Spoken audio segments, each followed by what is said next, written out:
Seperti lingkaran setan maksud saya.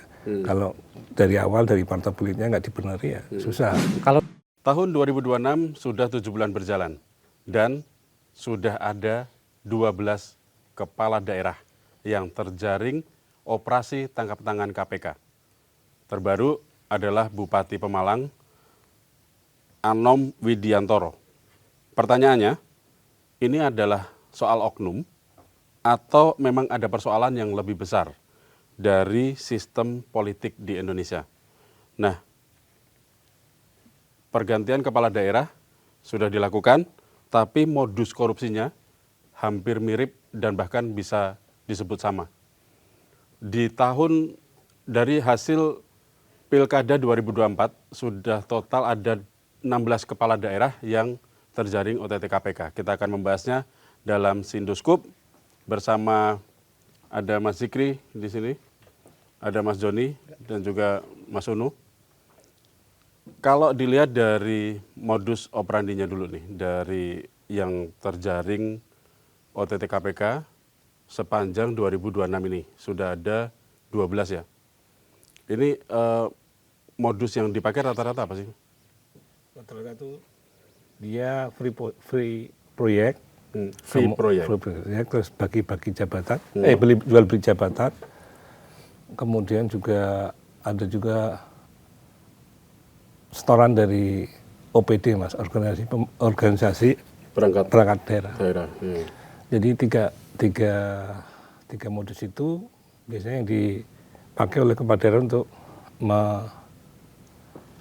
memenuhi pundi-pundi uangnya ya, karena mereka kan punya hutang dana politik yang banyak gitu ya. Sementara dana alokasi daerah kan dipangkas, kemudian tunjang dana bagi hasil juga masih dipangkas. Belum tahu juga ya. TUK juga. Jadi dari sumber dana yang mau dipakai untuk mereka nutup itu susah kan mereka. Dana politiknya kan cukup besar. Akhirnya rata-rata memakai jalan pintas seperti itu. Dan lucunya yang di Pemalang terakhir ini kan sebenarnya tahun 2002 itu juga kena OTT bupatinya. 2022. Nah ini ada bukti lagi, kena lagi di tahun 2026 ini. Jadi udah 2 kali dia. Dan juga di bupati-bupati yang lain total kan selama periode hasil Pilkada 2024 ini ada total udah 16 bupati, wali kota yang kena ciduk KPK ini. Dan untuk tahun ini dibandingkan tahun 2025 3 kali lipat, totalnya 12 ya. Kalau tahun 2025 kan cuma 4. Jadi cukup memprihatinkan ya. Memprihatinkan ya. Iya. 7 bulan sudah ada 12 ya, kurang lebih sebulan 2 itu ya kalau di rata-rata ya. Mas Zikri, lihatnya kalau ini dilihat kembali lagi ke oknumnya atau memang ada seperti pertanyaan saya di awal, ini adalah oknum yang rakus atau memang ada sistem politik di belakangnya yang memang bermasalah atau seperti apa? Bisa kedua-duanya mas, artinya bisa oknumnya sendiri memang tidak memiliki integritas atau ya kalau bahasa kasarnya rakus lah ya. Dia mencalonkan diri sebagai kepala daerah untuk bukan untuk menyejahterakan rakyatnya, memajukan daerahnya, tetapi memang untuk menambah pundi-pundi kekayaan dia. Tetapi yang perlu kita kritisi juga adalah mungkin dari sistem rekrutmen calon kepala daerah. Bukan sudah menjadi rahasia umum juga bahwa pada saat rekrutmen calon kepala daerah ini ya mungkin ya ada juga setoran-setoran ke partai politik artinya gitu. Kalau dari mulai perekrutannya aja sudah bermasalah, nah bagaimana ketika dia sudah menjadi kepala daerah gitu. Nah, ini soal partai politik itu tadi ya. Mau nggak mau berarti dari partai politiknya yang harus dibenahi atau seperti apa Om John? Ya ini mungkin berkorelasi juga dengan parpol ya mas. Jadi rekrutmen parpol itu memang harus benar-benar jadi ya. Jadi merekrut calon-calon kepala daerah yang berintegritas, yang memiliki visi misi untuk mensejahterakan masyarakat di kota, kabupaten atau di provinsinya. Jadi dari situ, dari hulunya aja, dari awalnya ini harus direkrut yang benar. Kemudian mengenai mekanisme atau sistem di pilkadanya itu sendiri yang harus dibenahi. Bagaimana kos-kos itu kalau bisa tidak terlalu tinggi atau misalnya bisa ditekan, atau misalnya pemerintah memberikan subsidi atau bantuan kepada parpol untuk mencari atau merekrutmen calon-calon kepala daerahnya. Bentar, itu kan bukannya udah ada ya? Yang bantuan untuk parpol itu? Iya, mungkin itu kurang maksimal atau tidak dimanfaatkan sebagaimana mestinya. Jadi mestinya itu bisa dimaksimalkan lagi. Jadi pemilihan calon-calon kepala daerah, kemudian yang berintegritas, kemudian mereka juga jika terpilih benar-benar tujuannya untuk menyejahterakan masyarakatnya.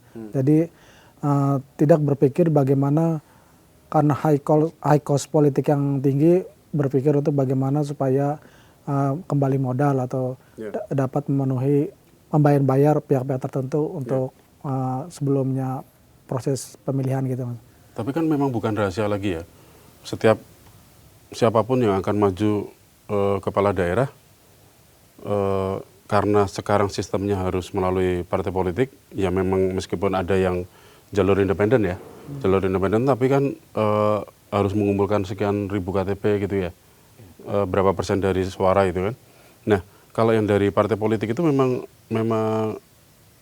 bahasa kasarnya gini ya, lu mau numpang di partai gue, lu harus bayar sekian gitu. Itu memang ada ya semacam itu ya. Bisa dibilang itu mahar politik, Mas.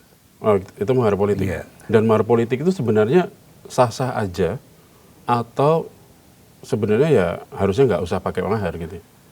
Kalau mau tercipta pemerintahan yang bersih harusnya nggak. Karena kalau udah ada mahar di awal dan itu miliaran ya katakanlah seperti itu, ya otomatis yang kepala daerah yang akan terpilih dan maju, yang maju dan terpilih nanti juga akan mikir duitku baliknya gimana kan gitu kan. Transaksional jadinya ya. Transaksional. Dan sebagai kepala daerah kan dia berkuasa ya. Jadi bisa istilahnya jabatan-jabatan kepala dinas, jabatan di bawahnya itu kan bisa dijual belikan. Ya. Belum lagi proyek, belum lagi kalau dia didanai sama investor katakanlah kan seperti model Ijon ya, Mas. Ijon. Nah, itu kan Dibiayai oleh investor, nanti ketika udah jadi proyeknya masuk ke sana. Iya, itu jadi seperti lingkaran setan maksud saya. Kalau dari awal dari partai politiknya nggak dibenahi ya susah. Kan kemarin sempat tercetus gimana kalau pilkadanya pemilihan kepala daerah lewat DPR sempat muncul itu kan Mas, karena untuk memangkas biaya high cost politik nih. Tapi kembali lagi kalau nggak lewat DPR pun juga bisa transaksional karena kan di situ ada partai politik kan sama aja. Jadi mungkin kalau menurut saya ada sistem yang bagus harus dibenerin lagi gitu ya. Jadi kalaupun diusulkan kemarin lewat DPR itu juga tidak akan menghapus yang sistem itu tadi ya? Iya, karena misalnya jumlah anggota DPR 100 orang yang milih kan nanti yang mau maju transaksional juga gitu ya? Tiap orang anggota DPR berapa? Ada itu juga iya, gitu satu ya? suara berapa? Nah, kalau Om Joni lihat mahar politik itu harusnya seperti apa? Apakah memang itu tadi yang pertanyaannya, apakah itu memang boleh-boleh saja secara memang itu hal yang wajar dalam politik, atau memang dalam pemilu harusnya memang nggak perlu ada gitu?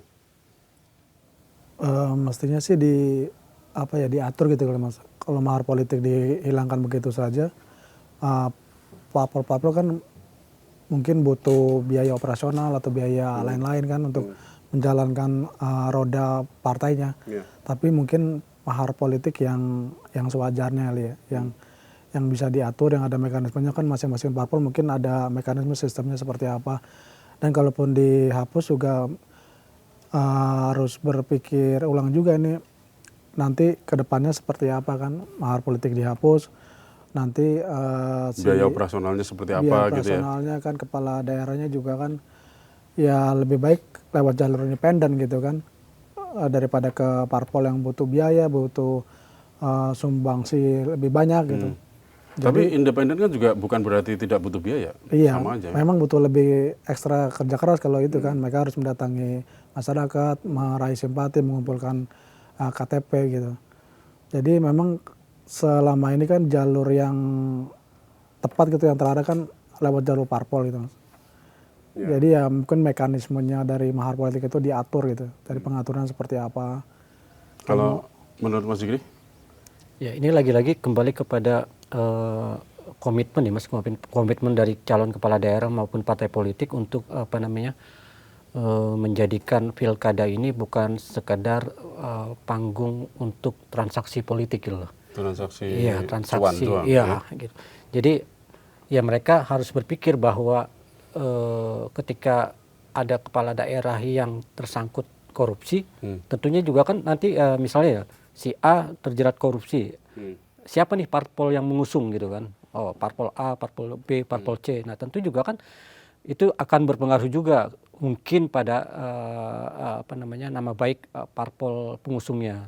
Nah, saya pikir itu memang harus benar-benar dipikirkan oleh baik dari partai politiknya maupun calon-calon kepala daerah ini. Tapi masalahnya adalah masyarakat kita itu kan sangat mudah melupakan ya. Jadi misalnya ya ini diusung, ini kemarin, oh ini kena korupsi, terus ya setelah beberapa tahun, jangankan beberapa tahun, setelah beberapa bulan juga orang udah lupa gitu. Ini kemarin diusung siapa sih? Selama masih suka sama si partai itu ya kayaknya akan baik-baik aja tuh partai gitu kan. Tidak mengarah ke penghakiman atau si partai itu dapat sanksi sosial juga gitu kan. Iya nggak? Ya selama ini sih kayak di permisif ya masyarakat tuh. Kalau sudah selepas ya sudah kan beberapa banyak koruptor yang sekarang aktif lagi ke partai kan. Ya, bahkan kepilih lagi juga banyak gitu kan. Nah itu masalah juga tuh di kita. Jadi apalagi sebenarnya kepala daerah itu kan total bupati dan wali kota itu kan 514 Mas. Setelah dilantik sama Presiden Prabowo kan sempat mengikuti retret di Magelang ya. Sebenarnya udah di Gembleng kan. Di Gembleng cuma ya kembali lagi dia harus realistis dengan keadaan bahwa aku udah mengeluarkan banyak ya. Jadi dari mana tuh mau kembali uangku ini kan gitu. Mungkin itu intinya seperti itu. Jadi kalau dari awal yang menurut saya harus dipangkas dulu pengeluarannya itu. Minimal mahar politik. Mahar politik. Kalau logistik untuk pilkada memang harus keluar duit ya. Mau nggak mau ada ya kan. Itu harus ada. Cuma mahar politik kan kalau bisa ya ada niat baik dari parpol semuanya untuk memangkas itu. Tapi mungkin nggak sih kepala daerah atau partai yang mengusung itu punya pemikiran nggak perlu membalikkan modal lagi gitu. Ada nggak sih pemikiran kayak gitu kira-kira? Yang idealnya seperti itu ya Mas. Tapi mungkin dalam perjalanannya ya namanya godaan ya, kekuasaan itu kan. Kekuasaan itu kan sangat menggoda. Dia memegang menguasai anggaran gitu kan. Dia tahu mana yang harus tanda petik dia mainkan gitu kan, yang bisa dia mainkan untuk menguntungkan kolega-koleganya, baik itu kolega yang di luar maupun yang di partai politik. Makanya ini sekali lagi adalah masalah integritas Mas, dan sekecil apapun ya, misalnya nanti mahar politiknya tidak dipangkas segala macam, tapi kalau memang niatnya dia emang pengen korupsi ketika dia menjabat kepala daerah, ya tinggal tunggu aja. Tinggal tunggu kejadian dan tinggal tunggu ditangkap oleh aparat penegak hukum. Om Jan, apa pendapat? Mungkin nggak ada yang partai atau calon yang berpikiran kayak gitu? Tidak perlu membalikkan modal, tapi memang benar-benar berjuang untuk daerah? Iya, saya rasa masih pragmatis Mas ya. Jadi ya kalau sudah goal, ya pasti kan ada imbal balik nih. Imbal balik itu kan mungkin yang parpol atau pihak-pihak tertentu yang sebelum menjadi tim sukses kan, mereka ada janji-janji kan, misalnya mendapatkan proyek atau kemudahan mendapat posisi jabatan di lingkungan pemerintahannya. Jadi itu ya imbal baliknya tidak selalu cash gitu. Mereka bisa ditempatkan di posisi strategis, misalnya di ngurusin jalan, ngurusin proyek infrastruktur gitu kan, yang tim sukses yang dari partai atau dari yang lainnya gitu Mas. Ya. Jadi saya pikir pola ini harus dievaluasi, harus dibenahi gitu. Jadi dari parpolnya sendiri, dari calonnya sendiri harus berintegritas, berkomitmen. Kalau benar-benar untuk kepentingan masyarakat luas, kepentingan masyarakat di wilayahnya, ya hal-hal seperti itu harus dihindari. Nanti berat ketika sudah menjabat, sudah menjalankan roda pemerintahan, pasti pikirannya kos politik itu harus dikembalikan lagi, dikembalikan ke individu, dikembalikan ke yang pengusungnya seperti itu. Kalau udah mikirin itu ya mau terus arahnya ke sana. Iya, Ya kan? betul. Nah,